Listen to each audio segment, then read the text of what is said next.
Hello दोस्तों, मैं MK. Roy online class में आप सभी का स्वागत करता हूं।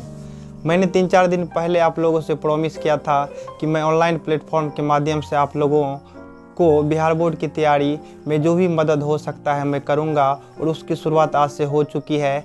मैं आप लोगों के बीच लाया हूं ब्रिलियंट गेस्ट पेपर जो बिहार में बन के आता है। उसमें जो भी ऑब्जेक्टिव क्वेश्चन है, मैं सारे ऑब्जेक्टिव क्वेश्चन को डिस्कशन के साथ सारा डॉट क्लियर कर दूंगा, ताकि आपको ज़्यादा ऑब्जेक्टिव रटना नहीं पड़े। चलिए, आज जो मेरा पहला टॉपिक है वो पहला चैप्टर से मैं लेके आया हूँ, और वो पहला चैप्टर है इलेक्ट्रोस्टैटिक।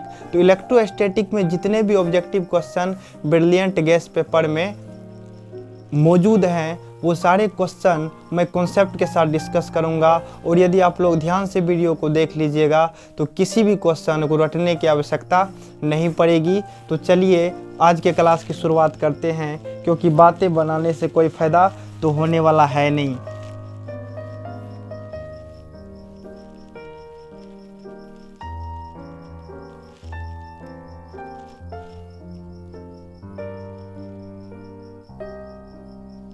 पहला क्वेश्चन आप देखिएगा कि पहला क्वेश्चन क्या है बच्चों। प्लास्टिक छड़ को फर के साथ तथा कांच छड़ को रेशम से रगड़कर पास में रखते हैं, तब क्या होता है बच्चों। तो आप लोग जानते होंगे कि जब कांच को रेशम से रगड़ा जाता है तो क्या होता है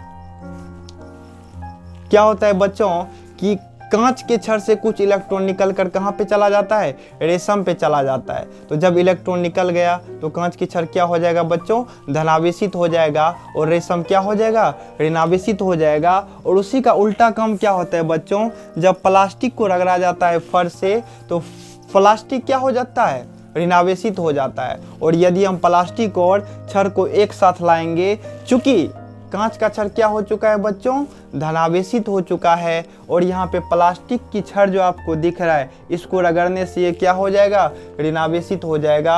और यदि हम दोनों को पास में लाएंगे तो क्या करेगा, एक दूसरे को आकर्षित करेगा। तो यदि हम ऑप्शन को चेक करेंगे तो हम देखते हैं कौन सा ऑप्शन सही होगा। तो पहला ऑप्शन देखिएगा क्या बोल रहे हैं बच्चों, एक दूसरे को विकर्षित करेगा। गलत बात, क्योंकि एक पर धनावेश आ चुका है और एक पर ऋणावेश आ चुका है बच्चों। तो यहाँ पे ये पहला ऑप्शन गलत हो जाएगा। और यदि हम दूसरे ऑप्शन की बात करें तो दूसरे ऑप्शन में बोला गया है कि दोनों एक साथ मिल जाते हैं, ये भी गलत बात है, क्योंकि हमने क्या बोला, आकर्षित करेगा। तो यदि आकर्षित करने वाला कोई ऑप्शन मिले तो सही जवाब वही होगा, और उसी में टिक लगाएंगे बच्चों। तो देखिएगा तीसरा ऑप्शन क्या है, एक दूसरे को आकर्षित करता है बच्चों। तो आपका सही जवाब क्या होगा, ऑप्शन नंबर क्या होगा बच्चों, सी होगा। तो चलिए आप लोग भी देखिएगा ध्यान से कौन सा आंसर सही होगा बच्चों, ऑप्शन नंबर सी। चलिए दूसरे क्वेश्चन को देखते हैं, क्योंकि टाइम तो बहुत कम बाकी है। तो दूसरा क्वेश्चन देखते हैं बच्चों। दूसरा क्वेश्चन क्या आपका, पढ़िएगा ध्यान से।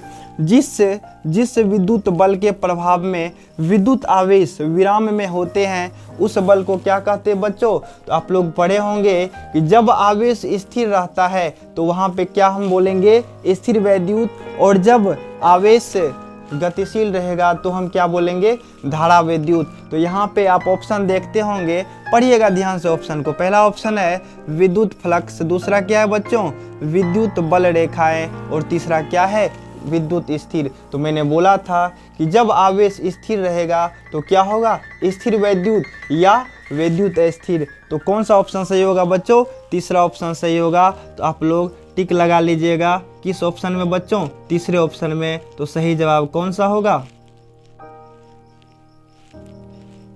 ऑप्शन नंबर सी हो जाएगा। कौन सा होगा बच्चों, विद्युत स्थिर होगा। कोई दिक्कत है बच्चों। चलिए अगले क्वेश्चन की हम शुरुआत करते हैं, और शुरुआत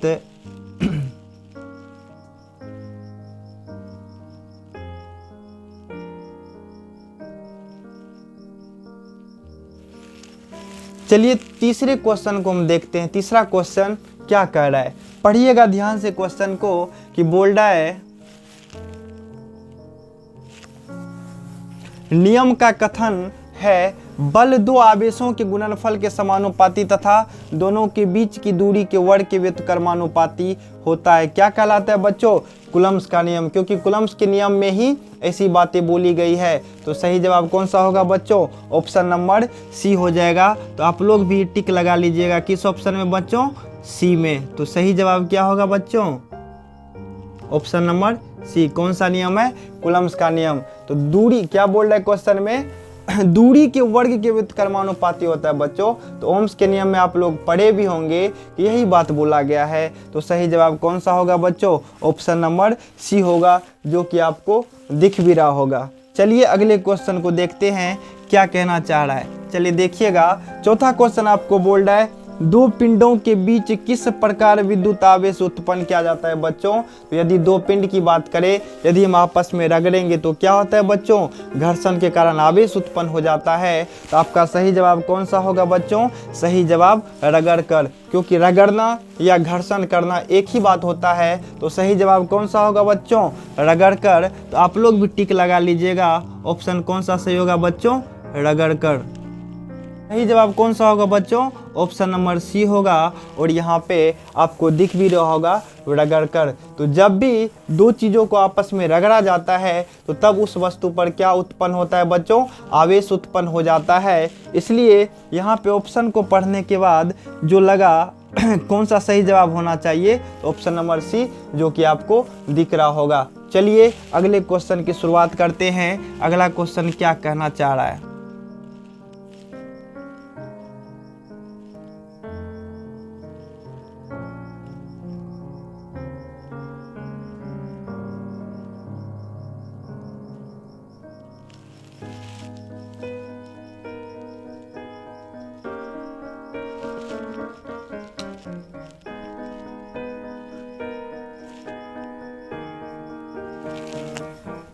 ध्यान से देखिएगा, पांचवा क्वेश्चन में क्या कहना चाह रहा है हम पढ़ते हैं और आप लोग ध्यान से सुनिएगा।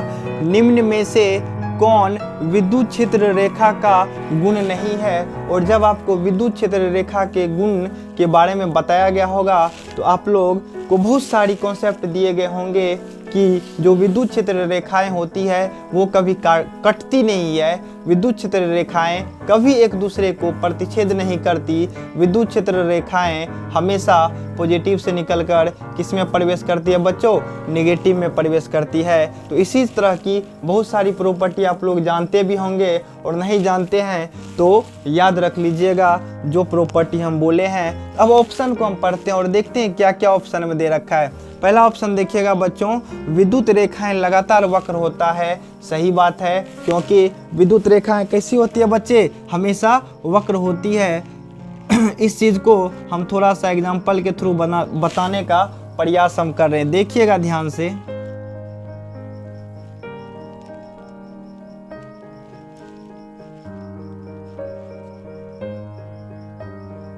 आप लोग को बोर्ड पे दिख रहा होगा एक प्लस से क्यू आवेश है और एक माइनस क्यू आवेश है। तो जब विद्युत क्षेत्र रेखा की बात करें तो वो कहाँ से निकलती है बच्चों? पॉजिटिव से निकलती है। और कहाँ पे प्रवेश कर जाती है बच्चों?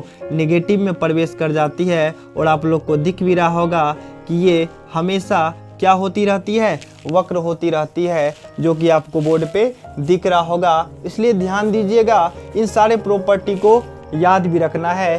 क्या कि जब भी हम विद्युत क्षेत्र रेखा की बात करेंगे तो वो कहाँ से निकलेगी बच्चों?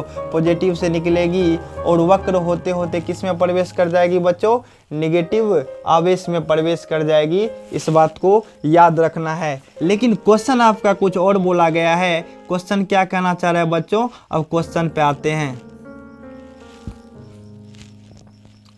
क्वेश्चन में आपको बोल रहा है कि निम्न में से कौन विद्युत क्षेत्र रेखा का गुण नहीं है? यहाँ पे जो है वो तो हम जान लिए, नहीं है हमको छांटना है। तो पहला तो विद्युत क्षेत्र रेखा का गुण है, इसलिए वो आंसर सही नहीं होगा। इसलिए दूसरे ऑप्शन को हम चेक करते हैं। दो विद्युत रेखाएं कभी एक दूसरे को नहीं काटती है, ये भी क्षेत्र रेखाओं का गुण है। लेकिन क्वेश्चन में बोला गया कौन सा गुण नहीं है, तो ये ऑप्शन भी सही नहीं होगा। तीसरा ऑप्शन देखते हैं, वे एक लूप बनाते हैं, और ये जवाब आपका सही होगा। तो कौन सा जवाब सही होगा बच्चों? Option number C. तो आप लोग भी टिक लगा लीजिए, कौन सा जवाब होगा बच्चों?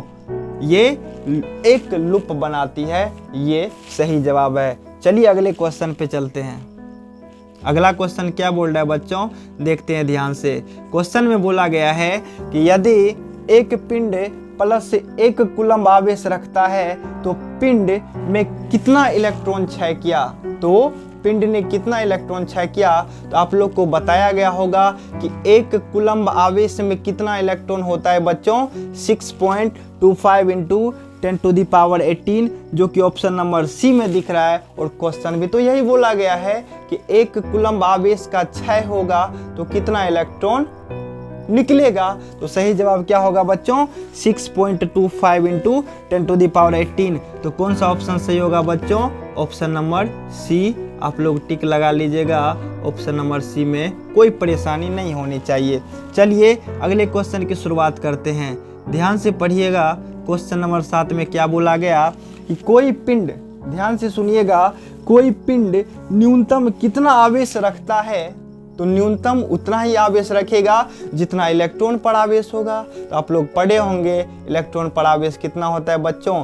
1.6 इंटू 10⁻⁻19 कूलम्ब। तो यदि ऐसा ऑप्शन दिखे तो उसमें टिक लगा दीजिएगा। तो हम ढूंढते हैं कौन सा ऑप्शन सही होना चाहिए, तो ऑप्शन नंबर ए तो नहीं लग रहा है कि ये सही होगा। चलते हैं दूसरे ऑप्शन पे। तो दूसरा ऑप्शन है 1.6 इंटू 10⁻⁻18, तो ये भी गलत होगा, क्योंकि हम क्या बताए बच्चों? 1.6 इंटू 10⁻⁻19 कूलम्ब। तो कौन सा ऑप्शन सही होगा बच्चों? ऑप्शन नंबर सी आपका सही जवाब होगा। तो टिक लगा लीजिएगा, कौन सा सही जवाब होगा बच्चों? ऑप्शन नंबर सी, क्योंकि अभी थोड़ा देर पहले बताए थे कि 1 कूलम्ब आवेश में कितना इलेक्ट्रॉन मौजूद रहता है बच्चों।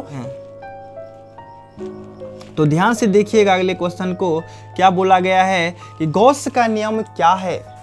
इसी पर आधारित प्रश्न है, क्योंकि पूरे प्रश्न को हम पढ़ते हैं तो यहाँ पर आपको दिख रहा होगा गॉस का नियम है, जहाँ Q बराबर किसी बंद सतह में कुल आवेश है। तो आप लोग पढ़े होंगे कि गॉस थ्योरम में जो फाई का मान होता है वो किसके बराबर होता है बच्चों? Q/ε0 के बराबर होता है, और जो कि पहले ऑप्शन में ही दिख रहा है। तो इसका सही जवाब क्या होगा बच्चों? ऑप्शन नंबर ए हो जाएगा। तो आप लोग टिक लगा लीजिएगा, कौन सा जवाब सही होगा?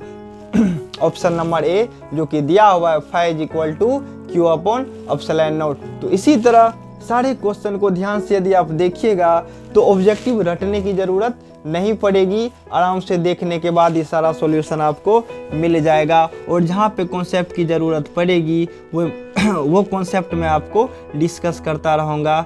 चलिए अगले क्वेश्चन को देखते हैं। अगला क्वेश्चन क्या बोला गया बच्चों? पढ़िए ध्यान से। गॉसियन सतह से निकला विद्युत फ्लास्क सतह के आकार से क्या होता है बच्चों? आकार से मुक्त होता है, आज़ाद होता है, ऐसा आपको याद रखना है। क्योंकि आकार कैसा भी हो हमेशा विद्युत फ्लक्स का मान किसके बराबर होगा बच्चों? Q/ε0 के बराबर होगा, जिसे हम यहाँ पे समझ भी सकते हैं। ध्यान दीजिएगा, चाहे शेप कैसा भी हो, चाहे वो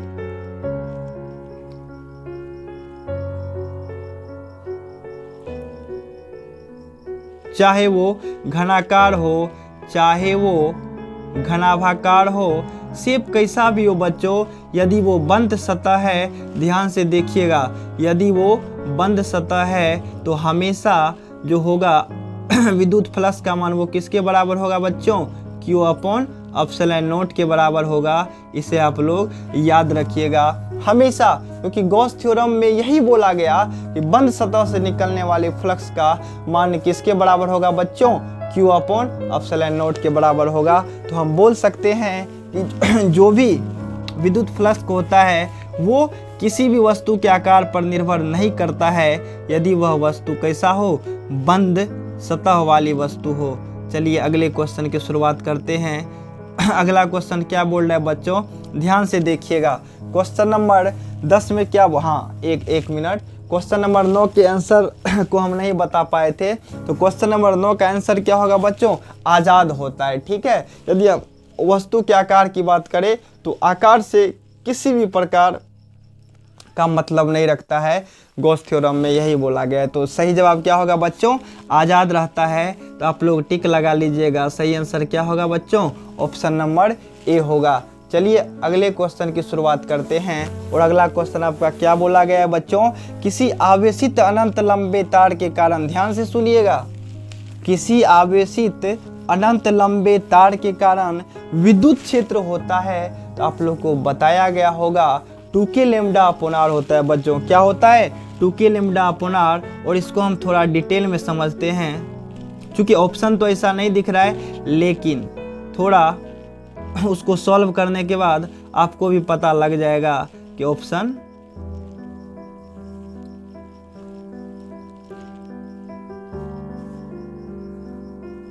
आप लोग को बताया गया होगा क्या होता है formula, 2k lambda upon r होता है। और k का मान यदि 1/4πε0 रखिएगा तो आपको ऑप्शन में जो भी दे रखा है वो दिखेगा। तो हम लिख सकते हैं 2/4πε0 r।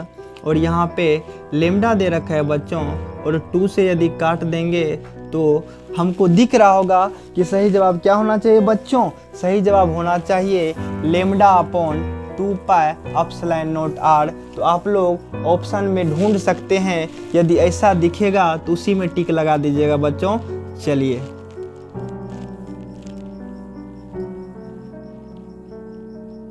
हाँ, तो क्वेश्चन को फिर से पढ़ते हैं और ऑप्शन में ढूंढेंगे कि कहाँ पे लिखा हुआ है लेमडा अपॉन 2πε0 r। क्वेश्चन को ध्यान से सुनिएगा फिर से, किसी आवेशित अनंत लंबे तार के कारण विद्युत क्षेत्र क्या होता है बच्चों, अभी बताए लेमडा अपॉन 2πε0 r। तो सही जवाब क्या होगा बच्चों, ऑप्शन नंबर ए होगा। आप लोग टिक लगा लीजिएगा, सही जवाब क्या होगा बच्चों, ऑप्शन नंबर ए हो जाएगा। किसी प्रकार की परेशानी होगी तो आप लोग चर्चा कर सकते हैं, कोई दिक्कत है बच्चों।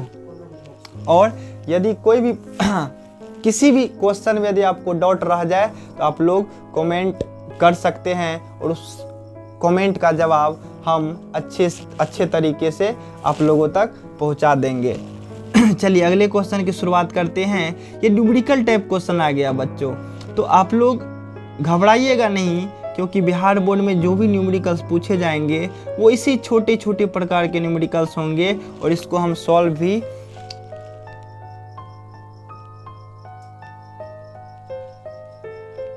चलिए ध्यान से क्वेश्चन को पढ़िएगा और क्वेश्चन को समझने का प्रयास करते हैं। क्वेश्चन में क्या बोला गया बच्चों, किसी पतले शीट जिसकी पृष्ठ विद्युत घनत्व सिग्मा का मान कितना दे रखा है बच्चों, 2 × 10⁻17 कूलम्ब पर मीटर स्क्वायर दे रखा है। और पूछा क्या गया है बच्चों, बिंदु ए पर विद्युत क्षेत्र होगा जो शीट से 5 mm की दूरी पर स्थित होगा। तो आप लोग एक फॉर्मूला पढ़े होंगे, सिग्मा बराबर क्या होता है बच्चों, क्या आप लोग बता में बोला गया है कि किसी पतले शीट जिसकी पृष्ठ विद्युत घनत्व सिग्मा का मान दे रखा है बच्चों, कितना दे रखा है बच्चों, 2 × 10⁻17 कूलम्ब पर मीटर स्क्वायर। और क्या पूछा गया है, उस प्लेट से कुछ दूरी पर एक बिंदु ए है, और उस बिंदु ए पर क्या निकालना है बच्चों, उस बिंदु ए पर विद्युत क्षेत्र का मान निकालना है। तो आप लोग विद्युत क्षेत्र का एक फॉर्मूला पढ़े होंगे, ई बराबर क्या होता है बच्चों, sigma D upon epsilon not. तो यदि आप लोग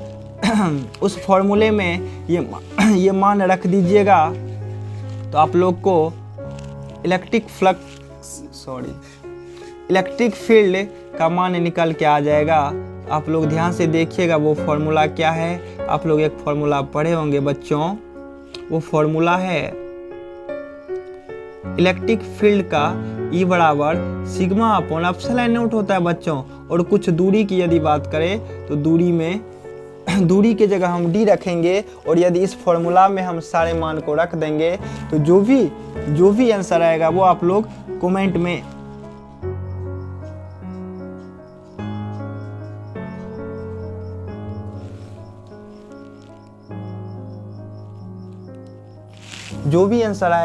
वो आप कमेंट के माध्यम से मैसेज कर दीजिएगा बच्चों। चलिए ये क्वेश्चन का पूरा आंसर मैं नहीं बताऊंगा, क्योंकि देखते हैं कितने लोग का कैलकुलेशन सही है, क्योंकि इसमें एप्सिलॉन नॉट का मान भी रखना है। और यदि आप लोग एप्सिलॉन नॉट का मान जानते होंगे तो ये क्वेश्चन आप लोग से बन जाएगा बच्चों, कोई दिक्कत नहीं आने वाली है। चलिए अगले क्वेश्चन की शुरुआत करते हैं। अगले क्वेश्चन में बोला गया है विद्युत विभव किसके बराबर होता है बच्चों। तो मेरा क्वेश्चन में क्या बोला गया बच्चों, विद्युत विभव किसके बराबर होता है। तो विद्युत विभव का आप लोग फॉर्मूला पढ़े होंगे, V बराबर W/Q, और ये फॉर्मूला आप लोग बहुत सारे क्वेश्चन में इस्तेमाल भी किए होंगे। तो यहाँ पे V बराबर W/Q किस ऑप्शन में दिख रहा है बच्चों, पहले ऑप्शन को चेक करें। पहले ऑप्शन में क्या बोला गया है, Q/W, दूसरे ऑप्शन में क्या बोला गया है, W/Q। तो सही जवाब कौन सा होगा बच्चों, ऑप्शन नंबर बी होगा। तो आप लोग टिक लगाइएगा ऑप्शन नंबर बी में, जो कि सही जवाब है। कोई दिक्कत होगी तो आप लोग कमेंट के माध्यम से चर्चा कर सकते हैं। चलिए अगले क्वेश्चन को देखते हैं। अगले क्वेश्चन में बोला गया है बच्चों, पढ़ते हैं ध्यान से, कि एक आवेश 20 कूलम्ब के 2 सेंटीमीटर गति करने में 2 जूल कार्य होता है। तो विभवांतर का मान क्या होगा बच्चों। तो यहाँ पे चूंकि कार्य का मान भी दे रखा है बच्चों, और दूसरा क्या दे रखा है कि कितना कूलम्ब आवेश है, इसलिए कितने स्पीड से गति किया उससे मतलब नहीं होगा बच्चों। डायरेक्ट यदि हम फॉर्मूला लगा देंगे कौन सा, चूंकि यहाँ पे एक फॉर्मूला आप लोग को पता होगा, V बराबर क्या होता है बच्चों, W/Q होता है, और W का मान दे रखा है 2 जूल और आवेश दे रखा है 20 कूलम्ब। यदि हम इसको डिवाइड करेंगे तो कितना आंसर आएगा बच्चों, 0.1 आ गया। तो सही जवाब क्या होगा बच्चों, देखते हैं ऑप्शन में।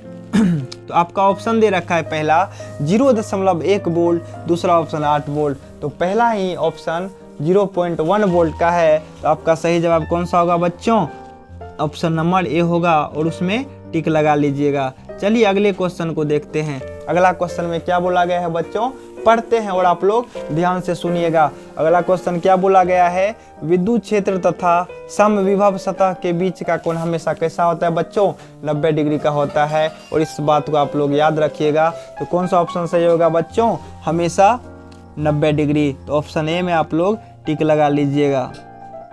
तो सही जवाब क्या होगा बच्चों, ऑप्शन नंबर ए होगा। चलिए अगले क्वेश्चन को देखते हैं कि अगले क्वेश्चन में क्या बोला गया है बच्चों।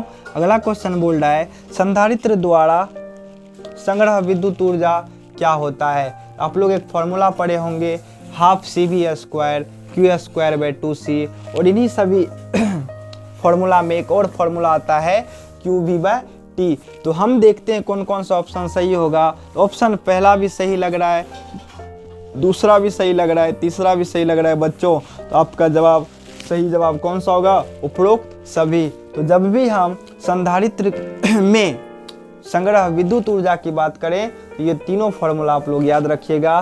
पहला फॉर्मूला क्या है बच्चों, QV/T है, दूसरा फॉर्मूला CV²/2, तीसरा फॉर्मूला क्या है, Q²/2C। इसलिए सही जवाब कौन सा होगा बच्चों, उपरोक्त सभी। तो आप लोग किस में टिक लगाइएगा बच्चों, ऑप्शन नंबर डी में टिक लगाइएगा, जो कि बिल्कुल सही जवाब है। चलिए अगले क्वेश्चन को देखते हैं। अगले क्वेश्चन में क्या बोला गया बच्चों, ध्यान से सुनिएगा। क्या बोला गया है, 2 आवेश जिसका परिमाण समान है r दूरी पर स्थित है तथा F बल एक दूसरे पर आरोपित करते हैं। यदि आवेश का आधा तथा दूरी को 2 गुना कर दी जाए तब बल का मान क्या होगा बच्चों। इस क्वेश्चन को ध्यान से समझिएगा कि क्या बोला गया है कि आवेश को आधा कर दें और दूरी को 2 गुना कर दें बच्चों, तब क्या होने वाला है, उसके बीच जो बल है उसके परिमाण में क्या परिवर्तन होने वाला है। तो देखते हैं क्या होगा। थोड़ा समझने का प्रयास कीजिएगा। यहाँ पे आपको दिख रहा होगा,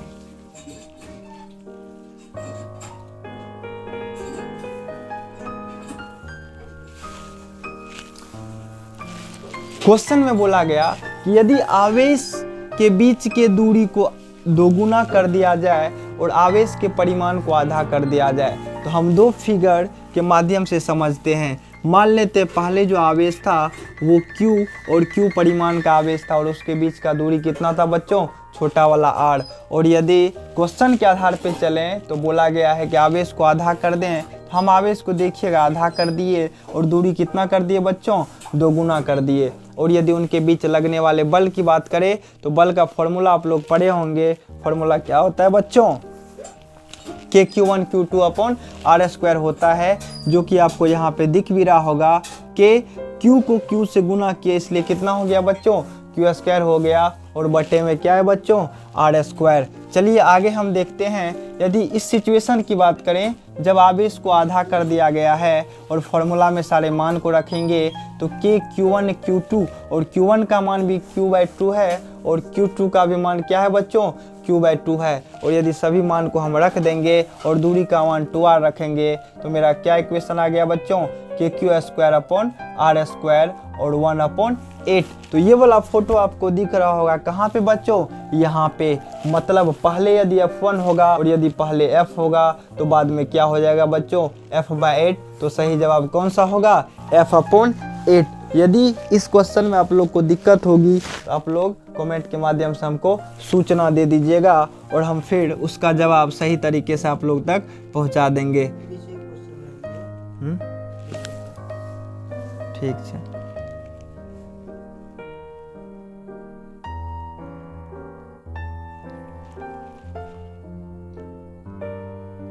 चलिए अगले क्वेश्चन की शुरुआत करते हैं। और आपका अगला क्वेश्चन क्या है बच्चों, ध्यान से पढ़िएगा क्वेश्चन को। बोल रहा है 1 वोल्ट बराबर होता है बच्चों, किसके बराबर होता है 1 वोल्ट, इसे हम देखने वाले हैं। क्वेश्चन को ध्यान से पढ़िएगा, 1 वोल्ट किसके बराबर होता है, तो V बराबर फॉर्मूला क्या होता है बच्चों, W/Q।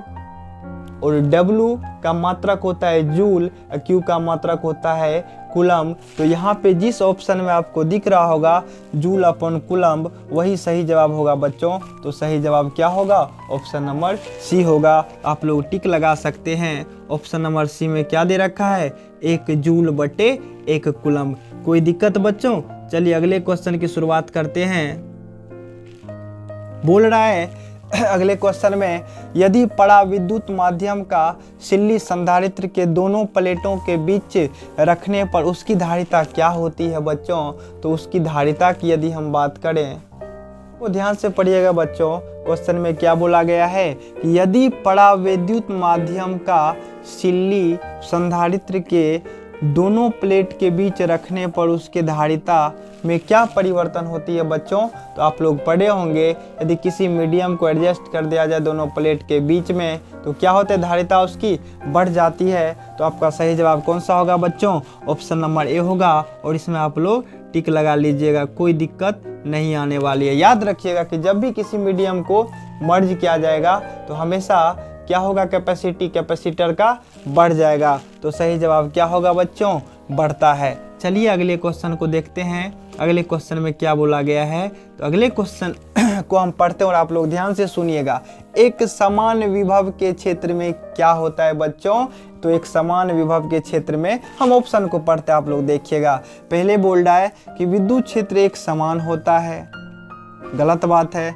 विद्युत क्षेत्र शून्य होता है, सही बात है। जब पोटेंशियल डिफरेंस होगा नहीं तो विद्युत क्षेत्र होने की कोई संभावना नहीं है। तो यहाँ पे सही जवाब क्या होगा बच्चों, ऑप्शन नंबर बी होगा, जो कि दे रखा है विद्युत क्षेत्र क्या होगा बच्चों, शून्य होगा। आप लोग टिक लगा लीजिएगा, इसका सही जवाब क्या होगा बच्चों, विद्युत क्षेत्र शून्य होगा। चलिए अगले क्वेश्चन की शुरुआत करते हैं।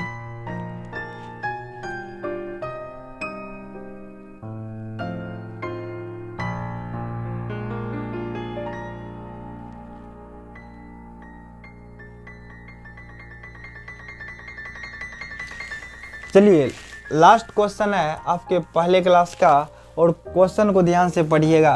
क्वेश्चन में बोला गया है एक विद्युत आवेश Q एक घन के केंद्र पर रखा है जिसकी भुजा A है। एक सतह से निर्गत विद्युत फ्लक्स को, बच्चों आज के क्लास का जो लास्ट क्वेश्चन है उस पर चर्चा करते हैं। तो लास्ट क्वेश्चन को ध्यान से पढ़िएगा। तो क्वेश्चन में क्या बोला गया है कि एक विद्युत आवेश Q एक घन के केंद्र पर रखा है जिसकी भुजा A है। एक सतह से निर्गत विद्युत फ्लक्स होगा। तो आप लोग को बताया होगा कि यदि एक बंद सतह होती है उसके अंदर में कोई आवेश रखा है बच्चों, तो यदि विद्युत फ्लक्स की बात किया जाए तो उसका फॉर्मूला क्या होता है बच्चों, Q अपॉन एप्सिलॉन नॉट होता है। लेकिन आप लोग जानते होंगे कि घन में कितने सतह होते हैं बच्चों, 6 सतह होते हैं। और क्वेश्चन में क्या बोला गया है कि एक सतह से निर्गत विद्युत फ्लक्स, तो आपको 6 से क्या करना पड़ेगा, भाग देना होगा। तो आपका सही जवाब क्या होगा बच्चों, Q अपॉन 6 एप्सिलॉन नॉट। तो यहाँ पे आप लोग देख सकते हैं पहला ऑप्शन क्या दिया हुआ है, Q अपॉन 6 एप्सिलॉन नॉट, और यही सही जवाब हो जाएगा। तो यदि आज के क्लास में आप लोग को समझने में कोई दिक्कत होगा तो आप लोग कमेंट के माध्यम से हमको सूचित कर दीजिएगा। और वीडियो अच्छा लगे तो सब्सक्राइब अवश्य कीजिएगा और नोटिफिकेशन के घंटी को भी दबा दीजिएगा, ताकि यदि हम नया वीडियो डालेंगे तो वो आप तक उसकी सूचना पहुंच जाए। धन्यवाद।